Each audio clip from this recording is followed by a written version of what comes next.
Hi everyone, welcome back to my channel, or welcome if you're new here. For the video today, I just wanted to sit down and talk all about my current favourites for autumn 2021. These favourites are mostly beauty and some lifestyle related products that have just been improving my life over the past couple months. So I've actually got quite a few things in front of me here. I don't want to ramble on too much at the start, so I'm just going to get right into it. Now the first favourite I wanted to mention, I am pretty sure I haven't spoken about as a favourite. I don't think I did in my previous favourites, although I probably should have. I feel like I've spoken about it though, since I've really been loving this and using it for the past 6 months. This is the CoverGirl Clean Fresh Skin Milk, and I have the shade Porcelain. For a while now, I know CoverGirl have been cruelty free, and I think 6 months ago when I saw this line, how they were expanding a few products, I thought I want to give it a go. I have the concealer and powder as well, but I think this is definitely my favorite out of everything. I think I said it's really lightweight, probably guessable by the name, but it doesn't oxidize, which is something I find can happen with these sort of BB type creams. I just love it so much. I think this is my third bottle, and in case you can't tell, it's nearly empty, so I definitely need to pick up another one. I've used the shade Porcelain and also Fair Light when I can't find Porcelain. This is the lighter shade, but Fair Light is maybe a touch dark for me. However, when I put powder on the top, it's okay. But many days I just wear this, normally the Porcelain shade, without powdering even, and it's completely fine. Obviously it works very well for my Accutane skin right now. And I think coming into winter, we're in winter now, but as it gets colder and colder, a product like this is just so nice, as I'm sort of getting used to dry skin. And hopefully even when I'm done with Accutane, it still works well, just because it's nice for light coverage and feels really comfortable on the skin. The next product I wanted to mention is a lip product, and I've had this for a good few months now. It is the Tarte Jelly Glaze, and it does say that it is an anytime lip mask, but it's basically a lip balm that looks kind of like a gloss. This is so moisturizing on the lips, which is again great for my Accutane lips, especially as everything gets colder right now, because I can feel my lips getting drier again, like when I first went on the medication. But it's just a really nice lip gloss, lip balm product. I think it's nice because it does look like a gloss without being too sticky, so it's not uncomfortable to wear. Plus the scent or flavor that I have is strawberry, and it's really nice. I don't know, I'm sure other people can relate to the lip products when you can kind of taste them a little bit. I'm not intentionally tasting it, but it does have a pretty nice flavor and scent. It's a bit nostalgic. I'm not really sure what it reminds me of. Maybe older Body Shop strawberry type lip products. I don't know if you know what I mean, but I used to love that sort of thing, and this reminds me a little bit of that, but it is way more moisturizing than many other lip products I've been using lately. The next beauty favorite I wanted to mention is kind of like the first one, something I've had for quite a few months. This is the Opalac Gel Polish Lamp, and I suppose the favorite is really the whole kit, which I got from Priceline. It came with this UV lamp as well as a few polishes, base coat, top coat, nail file, buffer, and a few other little bits and pieces, but this was just easier to grab to show. I think I was even using this for like Christmas nails, so I've definitely had it for quite a while now. But this is just great. I've really been getting into doing my own nails at home. I kind of go through phases of doing my own nails and going to the salon, but I've been doing my own again, and it's just been really nice to use this. I don't really like the fact that I am getting some UV exposure. I really try and avoid that, but maybe it sounds a little crazy. I do put on some sunscreen on the exposed skin prior to treating the nail. Just a little tip if that's something you're worried about as well. But I find that using this, it definitely lasts a lot longer than a traditional polish. I do only have the polishes that came with this kit though. I have this pale pink that I'm wearing at the moment, as well as a hot pink and a red. So I will have to see if I can get some more colors just to branch out a bit. Or I am contemplating maybe trying my own regular nail polishes with the proper top coat to see if curing it under that it holds well. I will have to see and get back to you. But yeah, I really love this thing. I think the only other thing I was going to say was when I picked up this kit, it was from Priceline, again at the end of last year, and I think normally they're about $99 for the pack, but I got mine in a good sale, so it was probably closer to $60. But yeah, not bad even for the full price, $99 for the whole thing. I think the main reason why I wanted to mention this is obviously because maybe it's a little bit more accessible for people to buy versus ones that you have to get online, since most price lines do seem to carry this pack. Now the next couple of favorites are all hair type favorites, the first of which it kind of looks like I haven't even used at all. But trust me, I've gotten a lot of use out of. It's just a couple mils down from the top. This is the Olaplex No. 7 Bonding Oil, and I've spoken about Olaplex before. I think it's why I can continue to grow my hair so long, still being a bleached blonde, but this a little bit goes so much of a long way compared to other oils that I've used, and I love the fact that it doesn't really change the color of my hair. Again, some oils seem to do that since my hair is so light, but I just shake a few drops of this into the palm of my hand. I mainly put it on the ends, not every night, but most nights, and again, I'm shocked. I mean, maybe it's only 1 or 2 drops, so obviously it spreads out, but yeah, I've been loving this. I think that it does help the ends from going too dry, and I also like to put a little bit around the top of my head just to stop flyaways if I'm going out for the day. But yeah, couldn't recommend this enough. I think if any of the products out of Olaplex you want to try, I would probably recommend this one. But yeah, overall I pretty much use all Olaplex products. I think I own every single one, and I'm very happy with them. So let's consider the whole range of favorites. It's definitely how I can continue to grow my hair. I know for everyone it's probably not needed, but if you bleach your hair or heat style it, I think that these are an absolute must. Now speaking of hairstyling, I have another product, and this is something that I spoke about in my last vlog. It is of course the Airwrap. I just grabbed the attachment that I was just using to create this. I mean, it's very simple, but I love a little flick on the end of my hair because it's obviously quite long. To do curls takes a bit of time, but this just makes it look a little bit interesting. I don't know. I've always kind of loved this mostly straight with a little bit of flick. It looks kind of like it's blown out, but I just use this tool. It's one of the brushes. I really don't know how best to explain this, but it does pivot in there, so it has a little bit of give, but I just brush through and curl. It's that simple. I used to have to do this sort of style with like a GHD sort of thing, and it never looked too balanced, but I'm pretty happy with this. And I've used the Airwrap a few times now with the other attachments over the past couple weeks. I've used the actual sort of popular curling tool. Again, I don't really know what each attachment is called, but you know the main one that people use. I've done that, and I found the results lasted a pretty long time on my hair.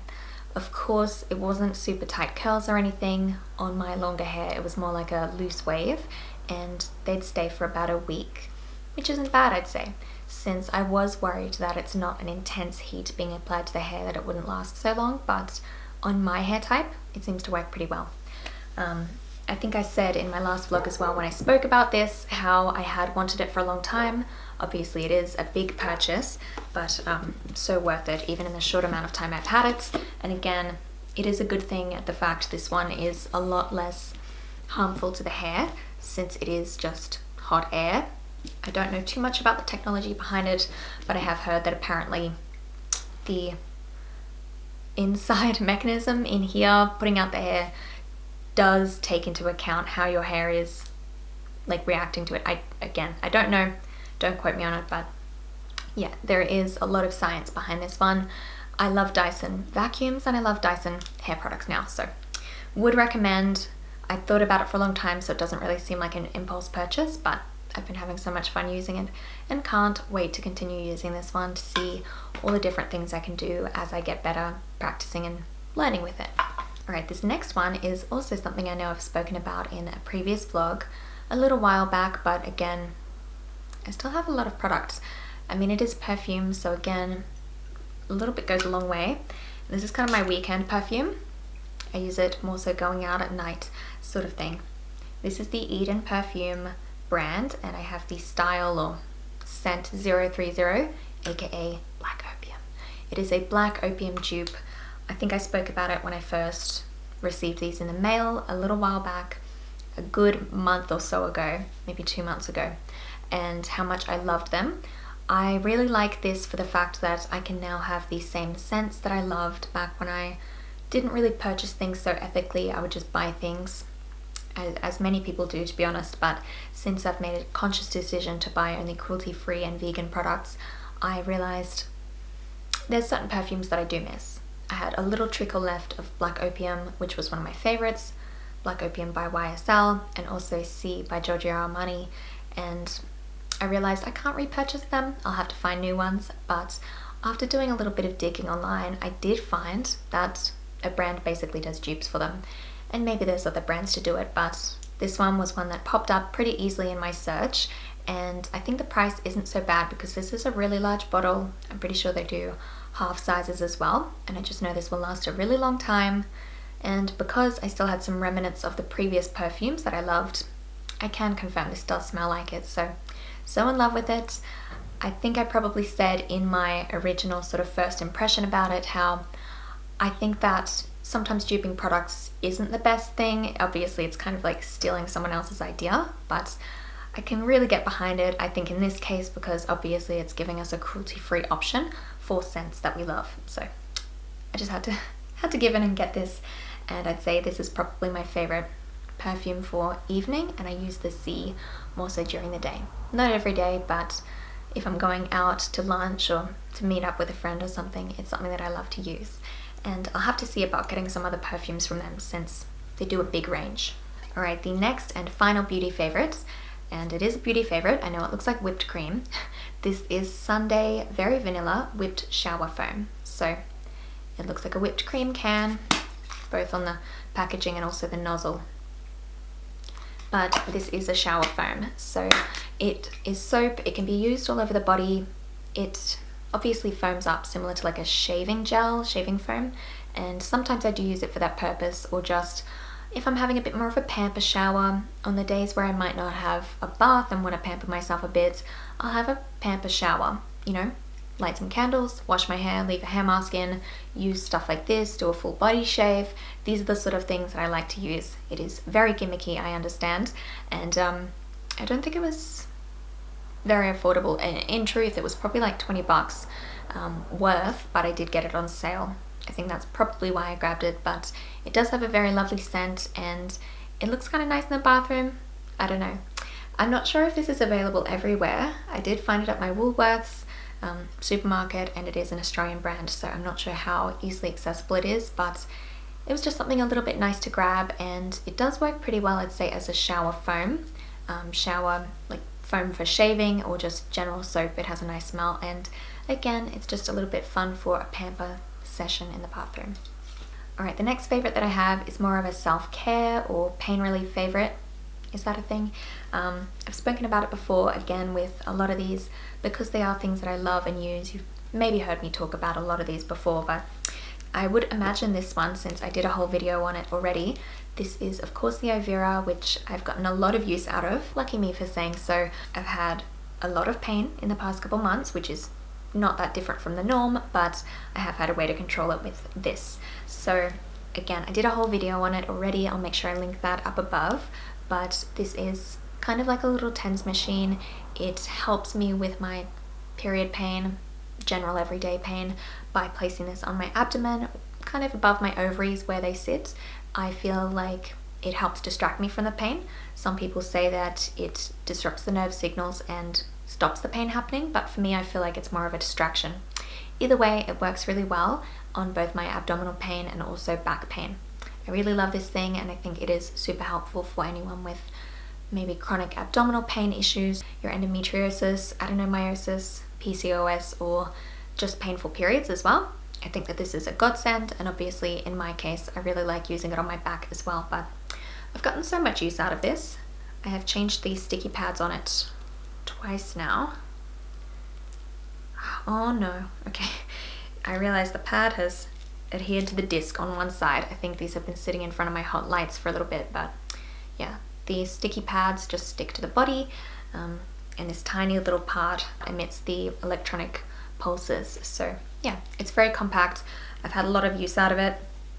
I do have like a box that it came in that I have put it in when I'm kind of going through phases of not using, but it lives in this pouch in my bag, which is kind of why it looks a little bit dirty, just in the bottom of my backpack, but I can wash that, no worries. And this thing I've gotten so much use out of already. and I'm sure it will continue to be my best friend for a long time coming. Alright, now we've reached the part in the favorites where I've come to very random things, or one very random thing, food. I've come to food favorites. This is very crinkly, so I just want to hold it carefully, but this is a pack of ramen, or it's Korean, so ramyun, that's what it says on there. This is by the brand Nongshin, and I always see their stuff in regular supermarkets, the red packet of like Shin ramen, very spicy noodles, which I know I've had many years ago. It was way too spicy for me, but this one is just like a veggie flavor. It's still pretty spicy since it's Korean, so I don't actually use the whole seasoning packet, but I love this because it is vegan noodles or vegan ramen. I do miss this sort of thing since becoming vegan, even though it's not something I eat all that often. When it's cool, I definitely like to eat noodles, ramen, that sort of thing, and pretty much every single type does have milk powder in it. If it doesn't even have, I don't know what else they could have, like bonito flakes or somehow meat fat type products. For some reason, a lot of them have milk powder. I just don't get it. But this one is completely vegan. I have this in packets for home, and I have the cup noodles at work. I think I've just had to find them in different places. So there's a convenience store that I find the cup noodles in near my work in the city, and these ones, they come in like packs of 5, I want to say, of the ones that you can just cook in a bowl or pot, and I find that at my local like Korean supermarket. But yeah, this is great. I do like the flavor, even though, like I said, it's pretty spicy and I'm a bit of a spice wuss. I really enjoy it, and it's just nice to have an option for when I feel like I want some, you know, ramen, some instant noodles. I think this is great. Right, nearly at the end here, I have some entertainment favorites. The first of which is a book, and I'm not sure if I've had a reading favorite before either, but this one, it's taken over my life. It is House of Leaves by Mark Z. Danielewski. Not really sure, but this book, I don't know if you would have heard of before. For myself, before I started reading, I had heard so much about it because I love horror movies, and this is basically a horror book. It's also very interesting because the format. I've heard so many things about it, the fact that it is scary, it's interesting, and it is a shit fight to read. It is so difficult. In case you haven't heard of it, I'll just see if I can show on screen some examples. Alright. So I don't know how clearly you'll be able to see, but there are parts on this page that are back to front, so I literally use a mirror to read it. Parts are upside down. There are different sections, so it's not linear. The best way to describe it, in my opinion, is it's the story of a family that move into a house where they find the inside is bigger than the outside, and that story is kind of found footage. They make a documentary about it, someone makes notes about that story, and someone else makes notes about the person that made that story. Does that make sense? This is just absolutely worth it as a read for me. I normally put on some music, like atmospheric music. I type in like H.P. Lovecraft on YouTube and just find hour-long sections of music and read while I listen to it. Now, I am mentioning this as a favorite, but I haven't finished yet. I am over halfway. This is what I've read. I know technically it looks like I'm only halfway, but another thing about this book, apart from the weird formatting on the page, is the fact you do read certain parts of the back. Like it directs you to go to certain sections. So if you can see any of those bookmarks on the side, I've already read those parts, and I believe I'm over the hump. Obviously I'm over halfway, but there are so many sections that are the difficult parts to read, and I think I've read through most of that. So the rest of it should be a bit easier here on out. Overall, I like the story and I like the experience of this book. I'd recommend it to pretty much anyone if you do want to read something a little bit creepy. I would definitely say it is scary. I know that sounds so weird. When I'd heard people say it's a horror book, I thought, yeah, I mean, can I visualize what's happening that much? I've definitely gotten out of reading as I've gotten older. I don't know if anyone can relate. For myself personally, I've been big on the audiobooks in the past couple months. I think the last time I was really able to dedicate time to reading was when I was on my honeymoon, and since then I've just been all over Audible. I listened to The Woman in the Window, which was obviously recently adapted. I know I'm going on a tangent. But yeah, I listened to The Woman in the Window because I was excited for the movie. What a disappointment that was. But I really liked the book, since it was obviously easier to listen to the audiobook while I just multitask. I really enjoyed that story, and I loved the secret history, which I did actually start reading and then could not focus, so I got the audiobook of that and listened to that while I moved. But this brings it around to the fact that I've heard so much about this, and it finally just piqued my interest. I'm like, I have to get through this story, and obviously since it's such a weird format, no audiobooks can exist for it basically. I don't know how that would work, so I bit the bullet and got this book. Originally I tried on my Kindle, but again, it's just not the same. You have to have the book. If you want to give this a go, just buy it. It's so worth it. And yeah, a pen and paper is definitely what you need. I keep a pack of post-its in there just so I can make notes. But yes, I've left post-its inside the book. I've made some markings here and there where I kind of can't get out of it if there's some sort of puzzle solving element to reading it, which I know sounds weird, but if you've read it, you know what I mean. The rest of my notes I've just tried to do by leaving post-its in there. So if I lend this to someone else, they can make their own notes without it being too permanent. But this book, this experience, if you will, has been so exciting for me lately because I've just gone over halfway. I don't want to rush it, I kind of want to savor it. But yes, would recommend if you've been thinking about reading it, because I've put it off for a long time since I knew I would need a time where I had basically nothing else going on, since it is a bit of an undertaking. But yes, if you can commit to it, I think it is so worth the read. Now finally, for the last favourite that I wanted to mention, it is a series, and I'm sure I would have mentioned it as a favourite before, but I'm talking about the new season of The Handmaid's Tale. So it's on season 4 at the moment. Again, something that I haven't finished because they're still making episodes or still releasing them. I am up to date as I film this, so I've seen the first 8 episodes of season 4, and I think there might be maybe like 2 or maybe 4 episodes left. But this season has really just kind of elevated everything that's going on. It's a new setting. I don't want to say too much, obviously, if you're not in the loop on it. I can't say that I enjoy it. Best way to say it is I have to watch it. I have to know what happens. It is so addicting. But yes, it is very heavy subject matter, and I think you need to be in the right frame of mind to watch it. With that being said though, I can't wait to see how the season ends. I have no way of guessing how the show is going to wrap up this season, or how they could even wrap up the show in general eventually when it stops making episodes, but I'm very keen to see what happens. And with that, that is my last favourite to mention for autumn 2021. I really hope you enjoyed this video, and maybe by me mentioning some of these things, you will find some new things that you love as well. Likewise, if there's anything you've been loving, if you would consider it a favourite over the past couple months, let me know what it is in the comments down below. But as I'm done, I'll be leaving you here, so I just wanted to thank you so much for watching. I really hope you enjoyed this one. Please give me a thumbs up if you did, and subscribe if you haven't already. But like I said, I will be leaving you here, and hopefully I'll see you next time. Bye!